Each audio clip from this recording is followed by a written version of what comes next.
Jam 2 pagi bukan waktu yang wajar untuk bepergian. Kalau kamu masih di jalan di jam segini, biasanya cuma ada dua alasan. Kamu sedang sangat kelelahan, atau kamu sedang menghindari sesuatu. Namaku Arman, dan selama 7 tahun terakhir, aku menghabiskan hidupku menyetir bus malam. Rute ini selalu sama, Terminal A ke Terminal B, lewat jalan panjang yang lampunya setengah mati, dan toko-toko yang bahkan bayangannya pun sudah tutup. Jam 2 pagi adalah jam favoritku. Bukan karena aku suka, tapi karena jam segini, bus selalu kosong. Tidak ada suara penumpang, tidak ada ponsel berdering, hanya suara mesin, ban bergesek dengan aspal basah, dan pikiranku sendiri. Malam itu hujan turun rintik-rintik. Bukan hujan deras, tapi cukup untuk membuat kaca depan buram. Aku mengelapnya perlahan sambil menguap. Terminal terakhir sudah terlihat. Seperti biasa, sepi. Tidak ada orang menunggu. Aku berhenti, buka pintu, menunggu beberapa detik. Tidak ada yang naik. Aku menutup pintu, memasukkan gigi satu, dan baru sadar sesuatu. Ada satu kursi yang terisi. Aku menginjak rem. Jantungku berdetak lebih cepat dari biasanya. Bukan karena takut, tapi karena logika di kepalaku tidak bisa menerima apa yang kulihat. Kursi barisan tengah, sebelah kiri, ada seseorang duduk di sana. Padahal aku yakin, bus ini kosong sejak aku keluar dari terminal sebelumnya. Aku melihat ke spion. Dia duduk tegak, tangannya di pangkuan, tidak bergerak. Wajahnya aneh, bukan karena menyeramkan, tapi karena sulit fokus. Seperti bayangan yang tidak mau ditangkap mata. Mungkin aku capek, pikirku. Shift panjang memang sering bikin halusinasi ringan. Aku lanjut jalan. Lampu jalan satu persatu lewat di kaca depan. Bus melaju pelan, sunyi. Tidak ada suara napas dari belakang. Tidak ada gesekan baju. Seperti tidak ada berat manusia sama sekali. Beberapa menit berlalu, rasa tidak nyaman mulai muncul. Aku memberanikan diri bicara. Mas, mau turun di mana? Tidak ada jawaban. Aku ulangi, lebih keras. Mas, dia tetap diam. Dan saat itulah aku sadar, pantulannya di spion tidak mengikuti gerak bus dengan benar. Bus berbelok ke kiri. Spion ikut bergerak, tapi bayangan penumpang itu tertinggal. Hanya sepersekian detik, tapi cukup jelas untuk membuat tengkukku dingin. Aku mencoba menenangkan diri. Mungkin sudut cahaya, mungkin refleksi ganda. Aku tidak mau berpikir lebih jauh. Tapi saat bus melewati lampu merah, aku bisa melihatnya lebih jelas.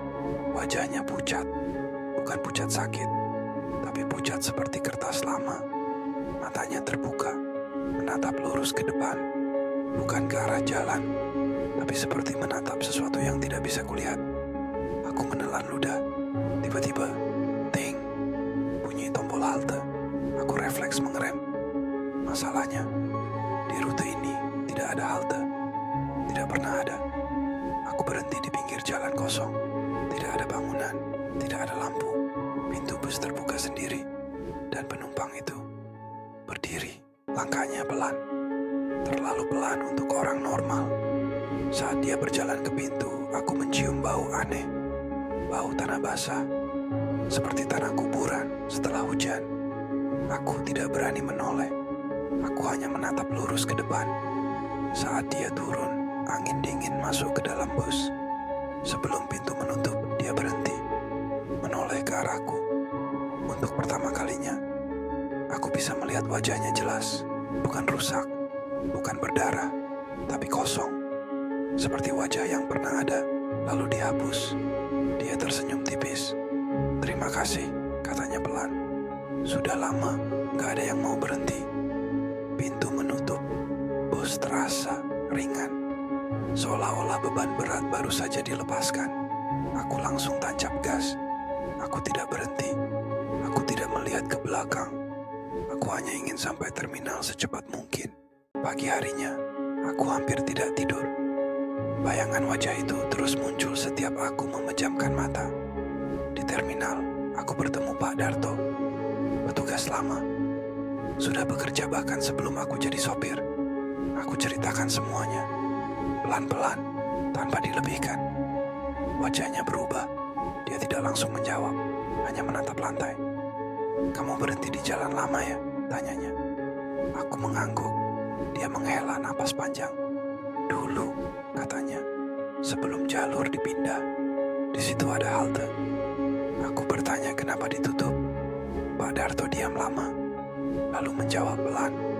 "Bus malam pernah nabrak orang di situ, jam 2 pagi. Aku merinding. Mayatnya nggak pernah diambil." Pak Darto bilang, orang itu sering naik bus terakhir. Selalu duduk di kursi tengah. Malam kejadian, bus melaju terlalu cepat. Tidak ada saksi, tidak ada keluarga yang datang. Setelah beberapa minggu, orang-orang mulai melapor. Sopir melihat penumpang tambahan. Bus terasa berat, tombol halte berbunyi sendiri.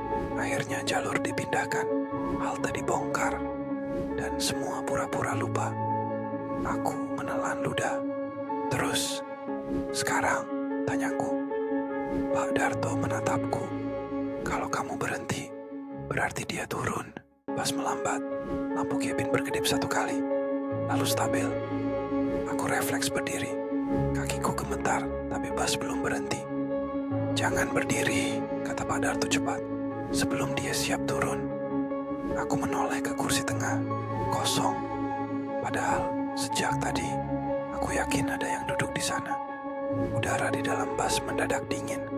Kaca berembun, padahal mesin panas. Lalu terdengar suara klik. Bukan dari tombol halte, dari belakang. Bus berhenti sendiri, di tempat yang bukan halte. Pak Darto berbisik, "Dia turun di sini." Pintu terbuka perlahan. Dan untuk pertama kalinya malam itu, aku melihat bayangan berdiri tepat di depan pintu. Bayangan itu nggak langsung turun. Dia berdiri diam di depan pintu terbuka. Aku bisa lihat jelas sekarang. Seragam kerjanya basah darah kering. Kepalanya miring, seperti lehernya pernah patah. "Gak usah diliatin," bisik Pak Darto. "Dia cuma nunggu satu hal." "Apaan?" Suaraku pecah. Pak Darto menatap kaca depan. Pengakuan. Bayangan itu pelan-pelan menoleh ke arahku. Dan untuk pertama kalinya, dia tersenyum. Tiba-tiba bus jalan lagi. Pintu menutup keras. Bayangan itu sekarang duduk di kursiku. Aku berdiri. Tanpa sadar, sudah di lorong tengah. Pak Darto bicara datar. "Dulu, malam itu, yang jatuh dari bus bukan dia." Aku menelan napas. "Terus siapa?" Pak Darto menoleh. "Kamu." Memori menghantam kepalaku. Bus ngebut. Aku berdiri, pegangan lepas, dan rasa sakit berhenti sebelum menyentuh tanah. Aku menatap tanganku, tembus, dingin. Bayangan itu berdiri, sekarang berwajah sama denganku. Dia melangkah turun saat bus berhenti di halte terakhir. Pak Darto membuka pintu. "Giliran kamu duduk," katanya pelan. Aku duduk di kursi tengah. Bus terasa berat lagi.